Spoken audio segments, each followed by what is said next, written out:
There are shows with psychics. And there are shows with doctors. But there's no show like The Psychic and the Doc. Your practical paranormal power unleashed. This show synthesizes the talents of world-class medium Mark Anthony, the psychic lawyer, psychic explorer, and street smart spiritualist, behavioral psychologist, Dr. Pat Baccili. All subjects are on the table and no topic is taboo. Inspiration, insight, action, and fun as Mark Anthony connects callers with loved ones in spirit. In tandem with Dr. Pat's fresh, no-nonsense, street smart, intuitive insights. And she is hilarious. Extraordinary problems require extraordinary solutions, which may come from this side or the other side. This is The Psychic and the Doc, and it starts now. Welcome, everybody. I am Mark Anthony. I'm the Psychic, and my amazing, fantastic co-host, Dr. Pat Baccili, will be joining us again next week. So this week, though, we're in for a couple of treats. Instead of the Psychic and the Doc, tonight you have the Psychic and the Rock. And they're my co-host, Rocky Trainer. Hey, Rocky, how you doing tonight? I'm doing great this evening, and I'm really excited about the fact that we have Rick Warner on, because this is a subject I just love. Yeah, this show is, no kidding, out of this world. And it, in a lot of ways, because World UFO Day is July 2nd, which is Saturday. And back in 1947, on July 7th, was the Roswell incident. And I think pretty much everybody has heard of the Roswell incident. Yes. The official story from the United States Air Force was that it was a weather balloon that crashed near Roswell. But since that time, there have been many stories, rumors, legends, all types of amazing information coming out of that. But and in the decades since, the debate over unidentified flying objects, which are now referred to as unidentified aerial phenomenon. They've been called flying saucers. I mean, we've heard all types of things about potential visitors from another world. Hollywood and every other movie studio in the world has certainly made all types of stories about them. We've seen Independence Day, E.T., The Day the Earth Stood Still, and a lot of people in scientific circles. Mork and Mindy, yeah. A lot of people, Alf, my favorite Martian, Third Rock from the Sun had to be the best, okay? Yeah. But the thing is, a lot of times this was looked at as fringe and kooky. But in the last year, the United States government and other countries declassified information about UFOs. Well, go ahead, Rocky. I wanted to share, when I was 15 years old, I was out on a date, and my dad worked in the space industry, and we were going to, this fella and I were going to join some friends on a South Beach just past the tracking station. And as we were heading And where was this? This was near Kennedy Space Center. It was okay. Kennedy Space Center. And we were heading south towards the Sebastian Beach, and we spotted something over the ocean. And it was like this magnificent light. And I said, wow, is that a jet? It's flying so close to the ocean, but out far. And he's slowed down the car and he goes, oh, it looks like a flying saucer. We both laughed. And then he said, no, really, like, look at it. And this beam of light that looked like a saucer, but looked like a plane, we weren't sure what it was, came down close. And then he stopped the car and we looked, and I said, I'm really scared. And then all of a sudden, the object went straight out over the horizon and disappeared quickly. We were so shook up. He turned the car around. He said, let's go back to your house and talk to your dad about it. And that's what we did. And I know my dad was very much interested. And then he told us about Roswell and all these type of things. So it was quite interesting. And what an experience. And I've never forgotten that experience. Wow, that's incredible. And, tonight we have an amazing guest, Rick Warner. And Rick Warner is the executive director and the director of investigations for ERC, Extraterrestrial Research Center. Over the past several years, in addition to becoming a certified UFO field investigator through MUFON, the Mutual UFO Network, Mr. Warner is also a UFO researcher and is the U.S. ambassador to the Italian UFO Federation, FUI. I think I need to say that right. The Italian Federation of UFOs.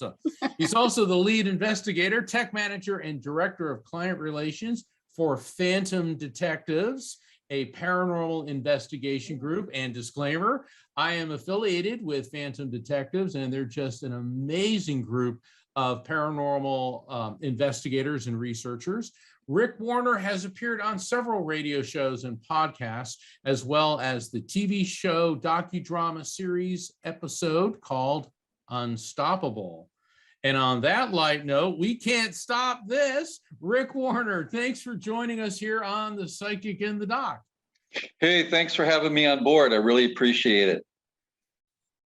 Okay, how does somebody get involved in becoming a UFO investigator? I mean, like, was somebody in your family abducted to watch X-Files or Star Trek fan? I mean, how do you get involved in UFO investigation? Well, it kind of all started out when I was a kid. And I remember I was with my mom and her friend at the time. This was actually in Southern California. And we were traveling by the freeway, and they were kind of both talking to each other and not, the driver really shouldn't be engaged in conversation with the head turn, and rather should have the eyes on the road at all times. But anyway, they were talking back and forth, and I'm in the back seat, and I see what appears to be some type of extraterrestrial craft that kind of quickly hovers over. And it's just like real quick. It just kind of like went right over the car, and then it took off in a blink of an eye. It was just gone at incredible speed. And it happened so fast, and they didn't see a thing because they were so focused on their conversation and looking at each other. And I remember, I had asked them if they saw anything. They said they weren't even looking at it. So they said they didn't see anything. But I was very reluctant to talk to anybody about it in school, and fear of some kind of ridicule. Yeah. Because it's kind of like when, I remember growing up in school when somebody would, when you would say, talk about, man going to the moon, you would get laughed at, you'd be ridiculed, like, yeah, right, you must be crazy, right? And then look what's happened since then. So anyhow, I've always had an interest in, the UFO subject matter, or, UAP, if you want to call it that. So anything extraterrestrial. And I'm watching this TV show one day, and they had these field investigators. It was a show where they go out and investigate people that claim to have seen something extraterrestrial in nature. And they started doing this investigation, and I see their hats they're wearing, and it says MUFON on there. So I'm like, MUFON, what's that? So, I go ahead and look it up, find the website, and it says, okay, MUFON, Mutual UFO Network, to where, if someone wanted to be, because everybody's volunteers, no one gets paid. I think maybe there might be a couple secretaries that work for the company that get paid, but other than that, it's the whole organization's all based on volunteers. And what I did was I reached out to the state director for the state of Delaware, and let them know this is what I want to do. I joined a local chapter, and in the meantime, I paid the money, because you have to pay the money and get the steady manual to steady. So I went through that, and I started reading all the stuff. And then MUFON has like a MUFON, they call it MUFON University, where there's a lot of courses you could take to earn certificates. So I went through all that, studied, and passed my course. And the next thing you know, I started receiving cases to go out and investigate. Wow. So yeah, that's kind of how it started. That is amazing. And what's fascinating is the way you were describing your encounter. What you saw sound very similar to what Rocky saw. the object in the sky that just darts away and moves at such an incredibly fast Yes. speed. And so many of the people that I've talked to and interviewed that have been involved with seeing UFOs describe a similar occurrence. And we're coming up on a break, but we're going to go to break. But when we come back, I want to talk about people that you have interviewed who claim to have been abducted. And I've interviewed two people, Calvin Parker and Nancy Tremaine, and I'm sure you know who they are, they are so credible in their accounts of being abducted. I mean, there's just no really other way to describe this. So I want to also invite the listeners, feel free to call in to ask Rick questions. 1-800-930-2819. 1-800-930-2819. This is the Transformation Network, and this episode is out of this world because we have a special guest tonight, Rick Warner. He is a UFO investigator, and we'll be right back after the break. Stay.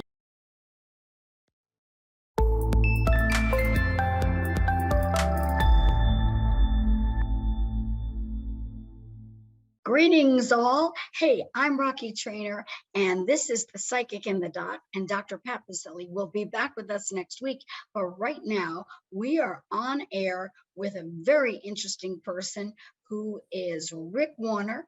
And Mark, I'm going to turn it over to you. Rick, I know that you worked or do work with MUFON, the Mutual UFO Network. And in the course of your research with MUFON, have you ever had the opportunity to interview somebody who's been abducted or claims to have been abducted by aliens from a UFO? Yes, actually I have. Matter of fact, the guy that I interviewed, I did a phone interview with, this was actually the same person that I went with a team of paranormal investigators, and we conducted an investigation there based on paranormal activity that he picked up on his video cameras. So yeah, it was very interesting to talk to him and find out about his case. Could you share a little bit of that with us? Yeah, what happened? Yes.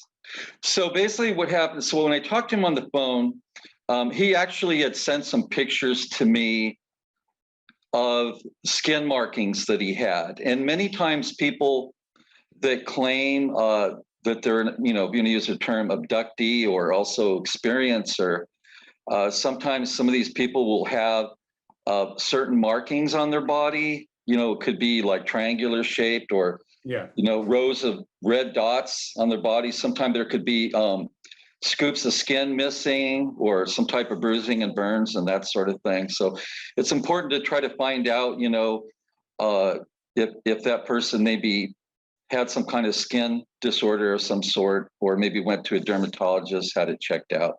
So yeah, it was kind of cool to look at all these pictures that were sent to me regarding that.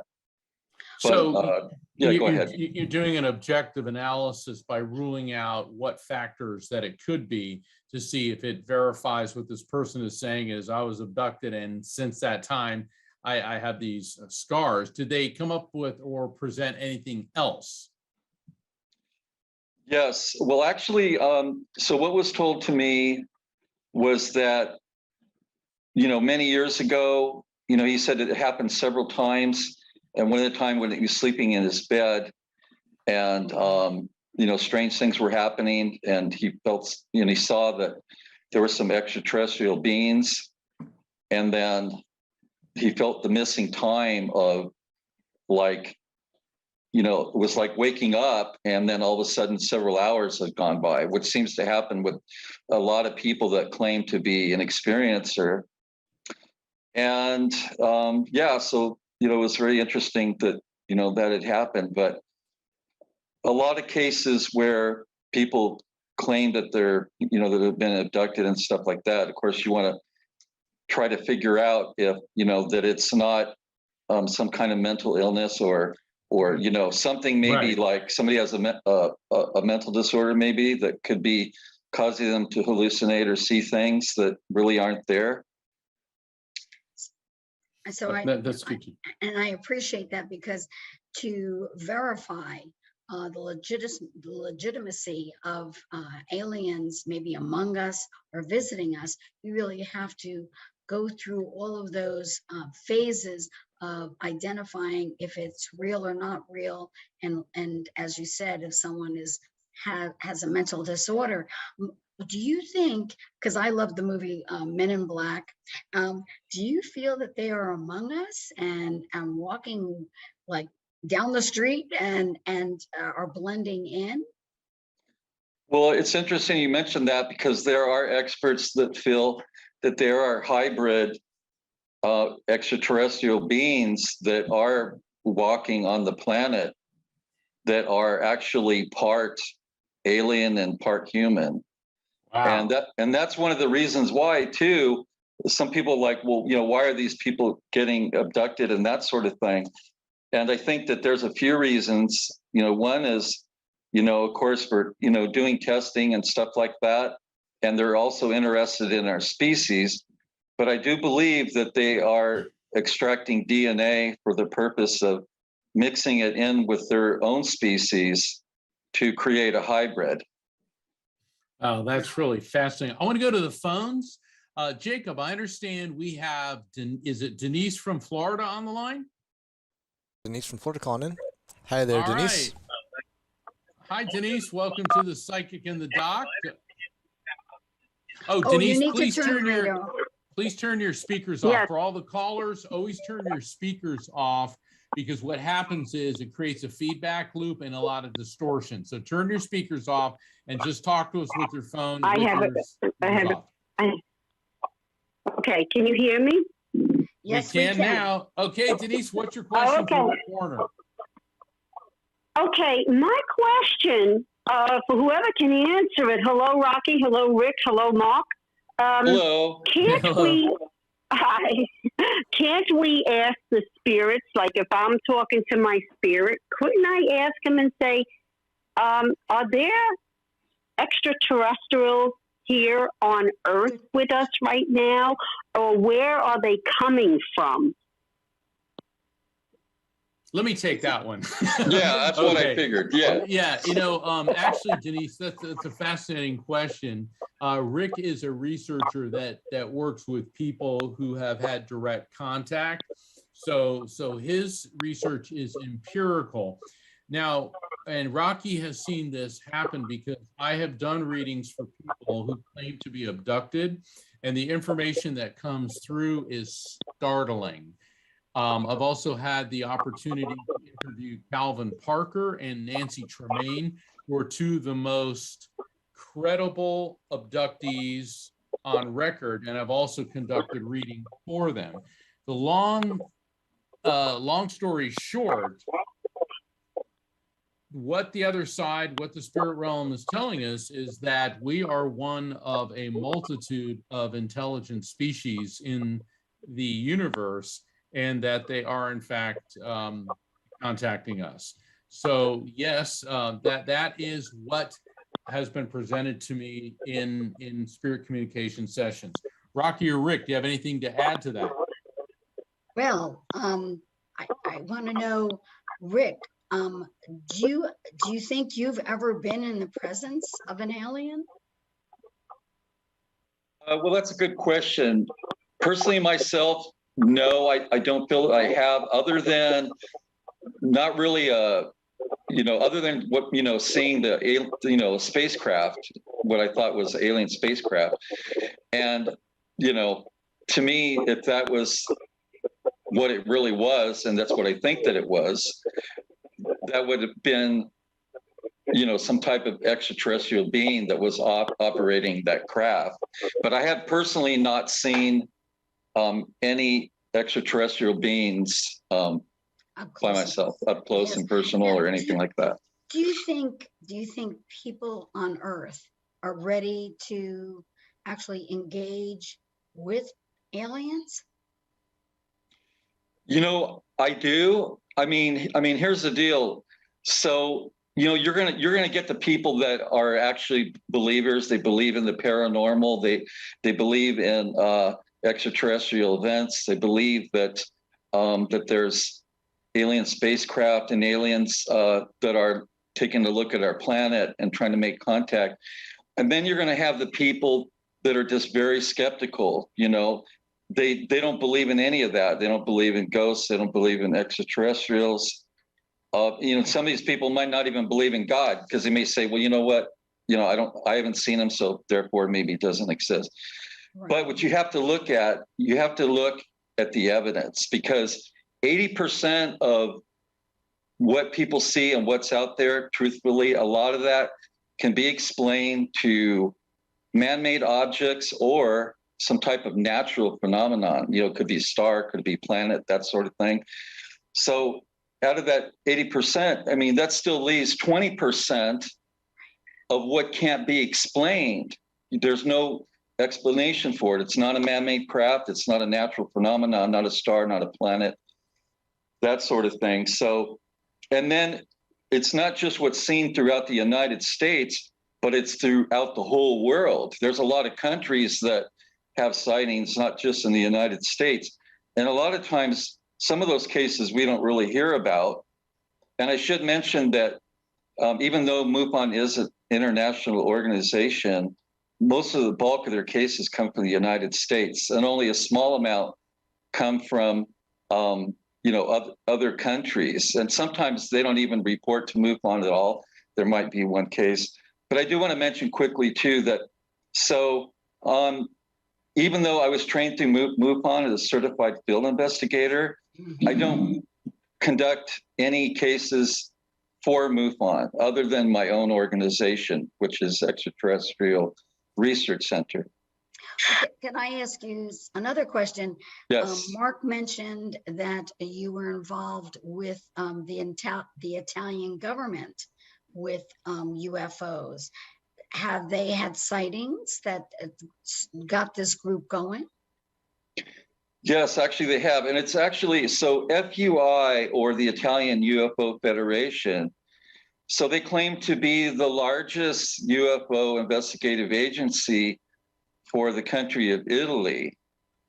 And I got invited to be a part of the organization, which is kind of a little bit difficult. I submitted a few articles and things like that to them for publication, but I have to type everything out. Once I have everything typed out in English, I have to take it to Google Translate and translate it to Italian, and then give it to them. As a matter of fact, the guy that runs the organization, that's how we're able to communicate. We use Google Translate to talk to each other. Thank you, Google. Okay, go ahead. Yes, thank you. Yeah, I know. I do it too, yeah. But I also understand that the Roswell incident isn't the only purported crash of a UFO. I understand there was one reported in the United Kingdom, and I believe one in Siberia and in Russia as well. Do you have any knowledge of that? Briefly, because we're coming up on a break. Nothing really direct on that. There's so many different cases. it's kind of like really hard to keep up with things, but I will say this, that people that now think because of having these we just had this government hearing thing. I wouldn't say it's a hearing, but when they have the government come on and talk about, maybe it is what you call a hearing, I'm not sure what the right term is, but they were having all these government people talk about extraterrestrial type things, and I thought that was kind of like a really big thing. But what a lot of people don't know is that the CIA, the FBI, the DOD, they were conducting research and conducting an investigation even back during Clinton's reign as being president, and they were going through and conducting investigations and that sort of thing. But the government sometimes is very good about trying to brush things under the rug, right, and hide the truth. And I think a lot of that is because they don't want stimulate the whole paranormal thing and have people get all crazy about stuff. Well, hold that thought. That's a good place for us to take a break. Jacob, Yes, sir. we're going to be back after the half hour. And I understand we have Derek from Ontario on the phone. And Derek will be taking your call right after the break. I'm Mark Anthony. You're listening to The Psychic and the Doc.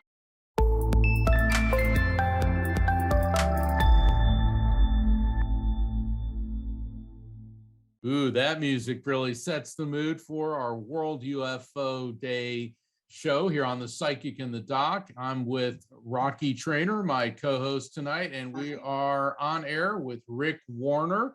And before I ask Rick the next question, I understand that we have a caller, Derek from Ontario, on the line. Jacob, let's talk to Derek. All righty, Derek, you are connected now with Mark, Rick, and Rocky. Hi, Mark. Hi, Rocky. Hey, Hi. Derek, how you doing? Hello. Welcome. Doing what well. Can we do for you? Doing Yeah, well. Thank you. Yeah, go ahead. What do you have, Derek? So I wanted to come back to something Rick said a few minutes ago about the physical evidence on people who have been abducted, and talked about some skin differences and everything. I'm curious about this lapse in perception of time, though. So do people describe this as being similar to going to sleep and then waking up later, or do you think the other beings have some way of manipulating consciousness so that they don't remember it? Great That's question. a great question. Yeah, I was going to say. Okay, so, I'll just tell you what I think, from, it's probably a little bit different than maybe, what Mark might think, being a psychic and everything. But, I'm sure that they're able to do something to, maybe, where you might forget something, or you might not know what exactly happened to you. So maybe like you're driving through the country road and you're in your truck, and then all of a sudden it's just like, it was like 12 o'clock when you left the house. And then you look at your watch and go, wait a minute, how did it get to be 3 o'clock? I was only going to drive down to the 7-Eleven to get some milk or something. And now it's like 3 hours later, and they're trying to figure it all out. Yeah. So I think definitely they can, do something to, maybe have you not really realize where you're at and what has happened, and also manipulate things with your mind. And it's believed that these extraterrestrial beings don't really, talk to people by talking, but actually through, I guess you would call it telepathy. Through the mind. Mm-hmm. Derek, do you have a follow-up? That's great. Oh, I'd be curious in your take, Mark, but only because Rick set you up for that. Well, I tend to agree with Rick, because I remember in one of the readings that I did for this gentleman, his grandmother's spirit came by and began to talk to him about the night that time itself stood still. Now, I had no idea he was an abductee. I was doing a reading for him, and then I said, he's talking about the Greys. And this guy started getting like, oh my God. And he explained to me that he felt that he'd been abducted on a number of occasions, and there was always like this warp in time. So it appears, based on the contact that I've had, that I agree with Rick. They're definitely able to do, like, impose an amnesia, or they're able to do something telepathically. But it's also hypothetically possible that they could be affecting the time-space continuum. And the reason, and I'm sorry if I'm going off on this, but the reason that we feel that way is because we've had other UFO experts, and I believe Rick's aware of this too, that a UFO is not a tin can flying through space for thousands of years to get here, but they've managed to perfect the Albuquerque effect, which is a fold in space-time.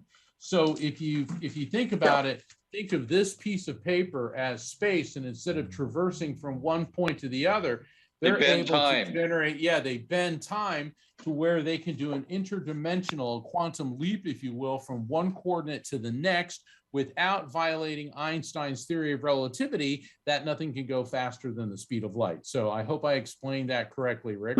You did. That was a very intelligent answer. Derek, I mean, gosh, we could have you on all night. You got great questions. So That is. I'm having a text from people who work at Kennedy Space Center that are in a public place, and they would love to revisit this again. And they're so glad that you're on tonight, Rick. So I just wanted to let you know that that's all That's the bling fantastic. that's going on in my brain. Yeah, cool. Well, I mean, this is something that affects humanity.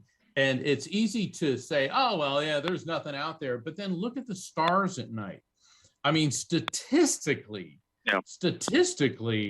if it's only 0.00001% possibility that there's other planets with life, that's still millions of planets just in our galaxy alone. That's right.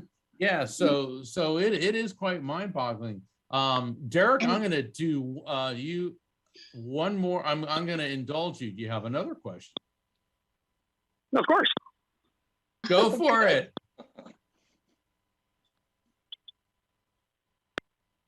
Oh, sorry. Derek, I thought you had one for me.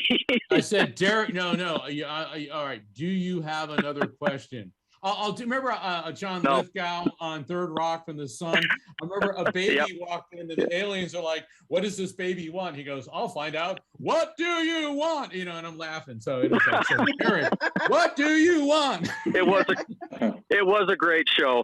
That's all I had prepared. So thank you so much for your time. Derek, thanks for thank coming you so on. much for calling in. Rick, I got a question. I know that you work with a number of organizations, and there is one that the acronym is AEDC. Can you tell us what AEDC means and what it is?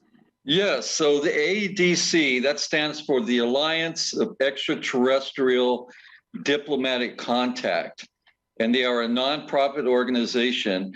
And I know, as crazy as this may sound to some people, because this organization, a matter of fact, they probably have, I'm told something like 500,000 people that are all behind this organization and backing all this. And what they are trying to do is they're looking for a host country to host an embassy that'll be strictly for extraterrestrial beings. And they put out this amazing brochure that shows, I mean, this thing looked like a book. It had these beautiful pictures of, what some guy who's probably a professional guy who does illustrations and drafting. And these are what the plans look like of this amazing structure. And they're saying that, we're looking for host countries and, a country that would host this, and that it's going to bring in a lot of tourism, which I could see that, because people think, you know what, let's go to this country because they have extraterrestrials at the embassy. So, Wow. And that's what they're trying to do. And they actually have, I'm told, a budget of $150 million currently right now to be able to use this expense to, to build this structure and all that. And a lot of it is, they're trying to get approval and get it go through the government.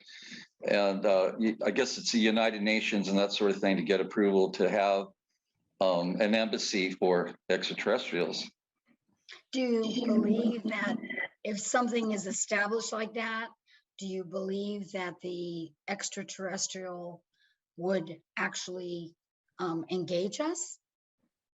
I definitely think that they would. I mean, because if you look at how there's been a lot more stuff happening than ever before, more sightings and, more people that have claimed to be experiencers or abductees, if you want to call it that.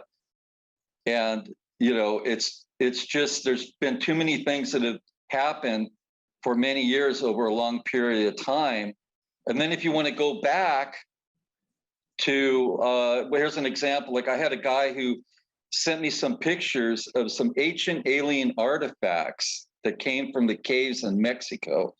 And I thought this guy must be some kind of archaeologist, but it turned out that he wasn't. And he actually purchased these artifacts and he had them carbon tested. One was a university that was in Italy, and then there was this other university, I believe it was Florida. And they had all these carbon tested to prove that, they were very, very old. But the Mexican government just looks at them like it's modern art because they don't really have a place to classify it. So if somebody sends you pictures, you might think, okay, you know what? Maybe he just got them from somebody else. He got them off the internet. But then he showed me video footage of in his house. He had these alien artifacts of these really crazy things. They were like carvings. It would show like one had they're like these tablets, and it would have the carving of Saturn because you could see the ring of Saturn and have all these other little planets. And it had the same, the Eye of Horus and these inscriptions on it. And some of these artifacts, he would put this special blue light. I guess it's the same light that's used for like reptiles and that kind of thing. Right. And he would, go in the dark and turn it off. And I've seen the videos of it. And these things would like just glow. And sometimes what would glow, you'd see this like really weird, what I call like some kind of alien writing or whatever. And you're like, oh my gosh, well, it looks like totally different than what it was when the light wasn't on. It's just crazy stuff like that.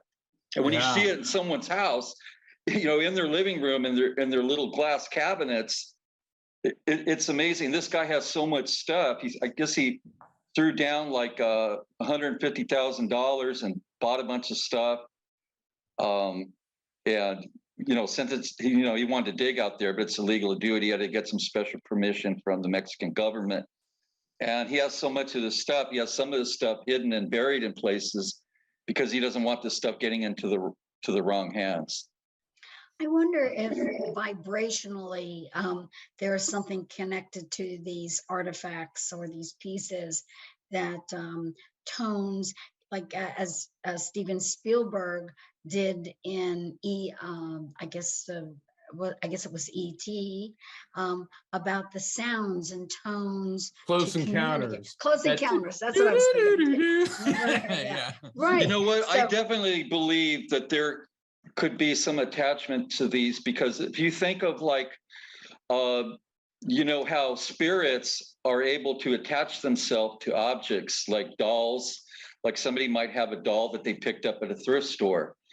And all of a sudden, like one night, they see the thing move, or, maybe, the head turns or some weird thing like that.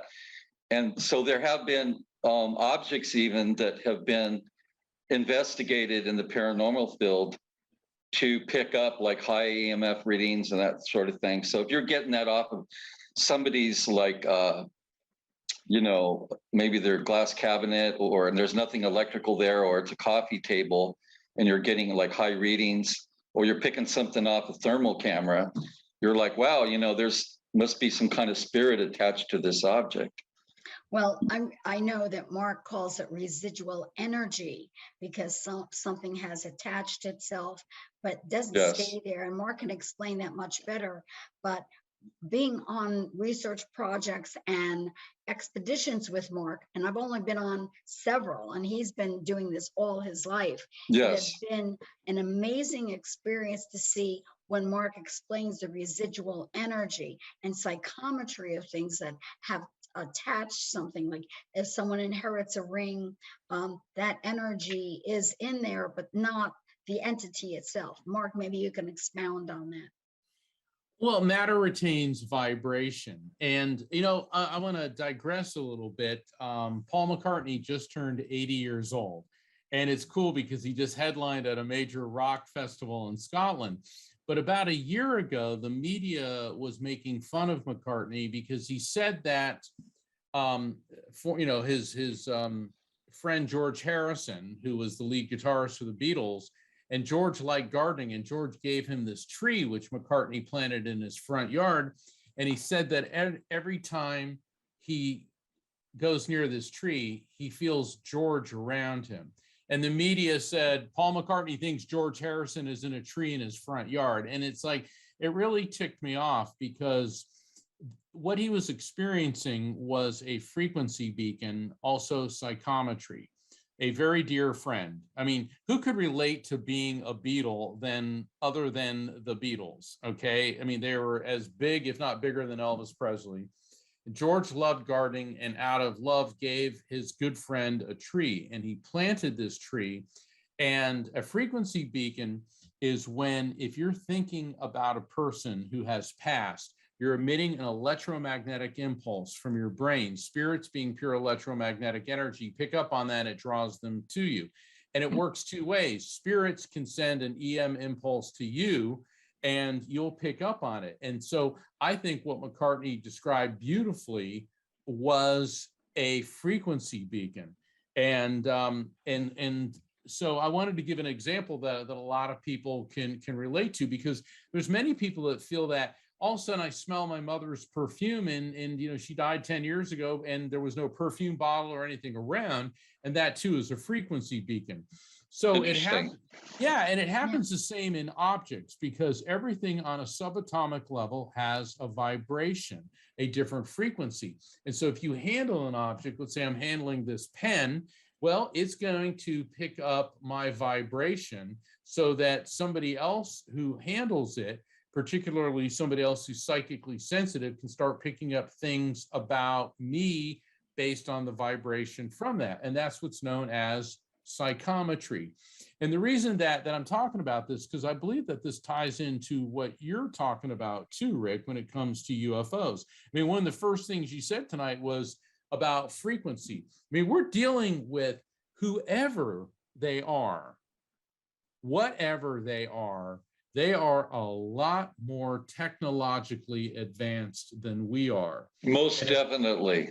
Yeah. And now let me ask you this. Why do you think that they have contacted us? Or do you think that they're reluctant to contact us? What's your take on I don't that? really think they're reluctant at all. Just the fact that they keep appearing to so many different people. And then you have the people that claim to be an abductee, the experiences that they have. I think that they are very interested in this planet as well as our species. I don't really know, what their whole intention is, as far as, I don't believe that they mean any harm to our planet or the people on this earth. I don't think that they do, because I think with their technology, if they really, with their high technology, if they wanted to do something, they would probably have some kind of ordinance that would just blow the stuff that we have out of the water. Well, yeah, I mean, if they meant us harm, wouldn't they have done it already? Exactly. I think it was, Elon Musk, and I like Elon Musk. I know he's got a lot of flack in the news, and I don't want to get into his politics, but the man is a genius, all right? And he said something, and Stephen Hawking said something along these lines too, is that we need to be careful trying, we're always sending signals and probes out there. Here we are, is like, do we really want to do that? I mean, we're assuming we're going to be attracting a sophisticated, peace-loving, the Vulcans. Okay, we think we're going to get the Vulcans. Well, we may end up with the Klingons or the Borg or God knows what, But it's interesting when you hear people like Elon Musk and Stephen Hawking say, maybe we shouldn't be in such a big rush to let people know we're here. But I think you're right, Rick. They already know we're here. And if they meant us harm, they would have done it to us already. Exactly. And you know what I think too? I mean, when you hear people talk, a lot of times you hear about the Greys or the reptilians or that sort of thing. I mean, there's some experts out there that say that there's a lot more species than just a few of them, which kind of makes sense because, it's like, if you think of like, they'll be like saying, okay, well, there's only one nationality, but there's several nationalities here on this planet. Yeah. So, yeah. But when you think of like, what's out there, I mean, when people are down on Earth and in certain places in the world, you could see the Milky Way galaxy and you go, oh, wow, look at, there's the Milky Way galaxy, not even realizing that we're sitting in that galaxy, which is, and I can't remember from tip to tip, it's like billions and bazillions of miles apart. So if you imagine that there's galaxies that haven't even been yet to discover, the planets that haven't been discovered yet, I mean, it's fair to say that there would have to be other types of species out there. I just think that there is probably quite a few of them. Oh, I mean, that's just logical. I mean, it's so funny in science fiction. Every time Earth contacts humans, I mean, aliens, they always speak English. Yeah, yeah. It's like, Take me what? to your leader.